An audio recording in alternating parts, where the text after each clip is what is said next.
Kaso ang rebate is 1,000 lang. Halimbawa, tulad ito isang comment ng isang OFW na 30 years siya, o 30 years siya sa bilang OFW, tuloy-tuloy kanyang annual contribution sa OWA para sa membership, and yet, pagdating ng for good niya, 1,000 pesos rebate lang natanggap niya. Parang insulto ata yun.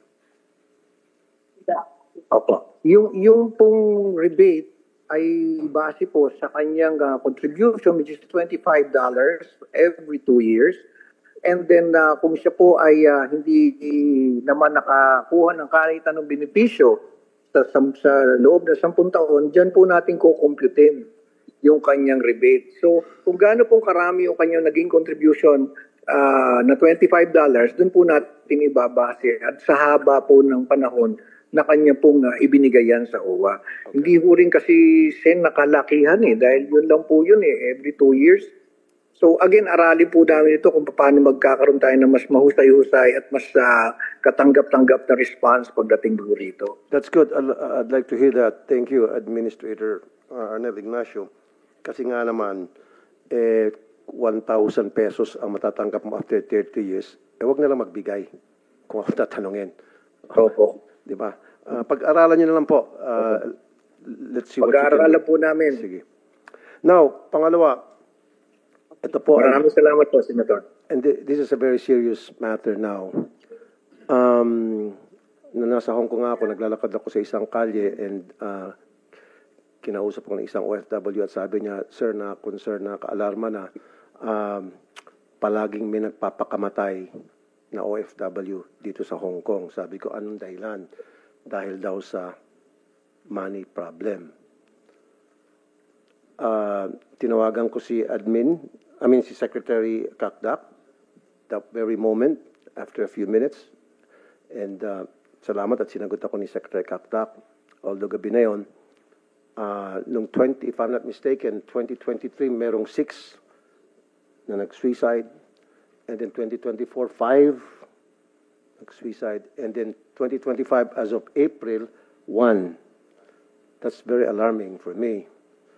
So, monitor ba ito ng OWA, ng DMW? And if monitor nyo ito, ano pong ginagawa natin para mapigilan po ito na magkaroon pa ng ganitong klaseng issue?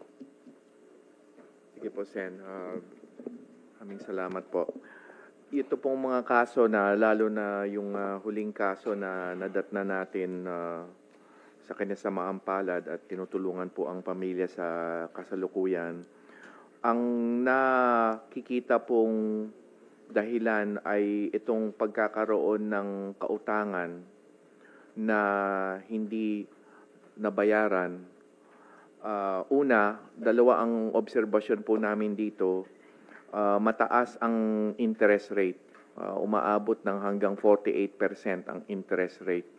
At number 2, yung manner of collection. Nag-hire yung mga loan sharks ng hindi karapat-dapat na mga collection agents na merong hindi karapat-dapat na modus sa pangungulekta, harassment ang kinararatnan. Kaya ang sinagawa po natin dito ay partner po tayo sa Hong Kong Police Force para masugpo itong practice na ito. Unfortunately, sa Hong Kong, legal yung 48% na interest rate na tinatawag. Hindi maaresto yung loan shark. Pero dito sa mga harassers ay nakipag-partner tayo sa Hong Kong Police Force para magkaroon ng pagsugpo dito sa mga harassment na mga sinisingil ng utang. Ang isa pa hong nakita natin dito, Sen, ay merong isang mas malaki pang sindikatong modus dito sa pautang. Merong kaso na mga OFWs na binibigyan ng pera, kahit hindi siya pautang in a sense, binibigyan ng pera, tapos isusurrender yung ATM o bank account information. At yung kaya pala ganun, gagamitin sa money laundering yung account. Kaya't meron tayong mga kababayan na naaresto for money laundering. Dito, binibigyan natin sila ng abogado. Unfortunately, sila'y merong mga kaso na sila'y nasisentensyahan ng money laundering, pero ang ginagawa natin na ililimita natin yung period ng kanilang imprisonment or confinement sa piitan. Meron din po tayong kooperasyon sa Financial Intelligence Unit ng Hong Kong Police Force kung saan sa tinatawag na post-arrival orientation, kasama ang Hong Kong Police Force sa briefing. Pagdating pa lang ng OFW, kasama na yung Hong Kong Police Force sa briefing tungkol sa beware o babala patungkol sa pautang at dito nga sa money laundering na sindikato. And then, meron din po tayong mga financial literacy bilang paalala sa ating mga OFWs na huwag pumatol sa mga loans, lalo na yung multiple loans. Kasi magagaling, agresibo, mag-promote ng kanilang loans yung mga loan sharks. Kaya sa financial literacy program natin at sa post-arrival orientation, dito pa lamang sa PIDOS, bago umalis, pinapaalalahanan na natin sila patungkol sa pautang.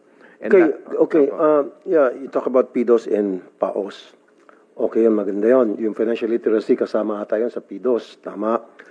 Pero, hindi ba natin isinasama yung members ng family sa PIDOS? It's very important kasi the reason bakit sila pumunta sa abroad ay para sa kanilang pamilya. And there are times na kung saan yung pamilya nila ay akala madali ang trabaho sa Hong Kong, akala madali ang pera. So, bili dito, bili doon ng kung ano ng gamit hanggang sa naipit yung OFW, doon pumapasok yung mga utang. Kumbaga, hindi enough yung salary niya dahil yung family na naiwan, medyo maluho, halimbawa na lang. O maraming pangangailangan.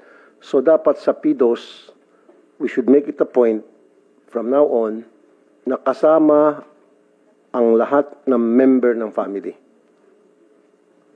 Yes, salamat po, Mr. Senator. Unang-una, nakalimutan ko lang ipakita, susumiti po namin sa inyong opisina itong mga example na mga information materials na kinakalat natin, protecting your bank account at iwas sa pagiging biktima ng mga loan sharks among the promotional materials in tandem with the Hong Kong Police Force. Mr. Senator, kung pwede, kumamarapatin lang po, ang PIDOS is under the OWA. Okay. If I may ask the Deputy Administrator about the PIDOS on the families. All right.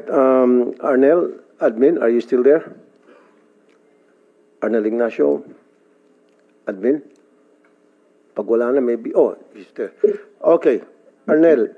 Medyo makita po yung signal. Okay.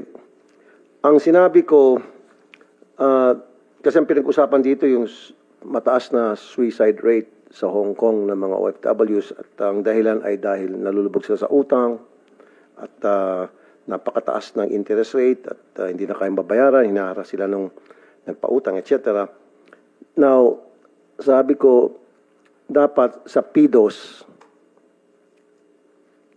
yung mga membro ng pamilya ng OFW kasama or mag-set aside ng another special day para sa mga family members ng OFW. Kasi kaya nagkakaproblema ng mga OFWs, nagkalubog-lubog sa utang kasi siguro maraming pangangailangan yung pamilya dito sa Pilipinas. Pasintabi, siguro mayroong mga pamilya ng OFW na maluho. Hingi dito, hingi doon, bili dito, bili doon. Tapos ikakarga doon sa kanilang kamag-anak sa Hong Kong. Itong kamag-anak sa Hong Kong, napipilit ng umutang. At bandang huli, hindi na mababayaran. Ayun, nagkakaroon ng problema, nagpapakamatay. So, sa PIDOS, hindi ba sinasama yung family members? Mr. We totally agree po sa inyong yes po, Senator, Mr. Chair, we totally agree dito po sa inyong mungkahi and bubuo pa kami ng isa pang PIDOS para po maisama yung pamilya.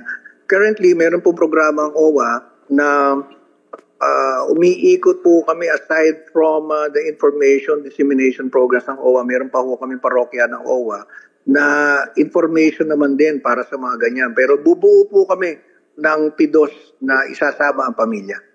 Okay, very good. Very good. And when will that happen, admin? Ito naman po, nasa planning po kami ngayon. isasama na po namin yan immediately. Ngayon po isasama na. Okay. Isa pa ang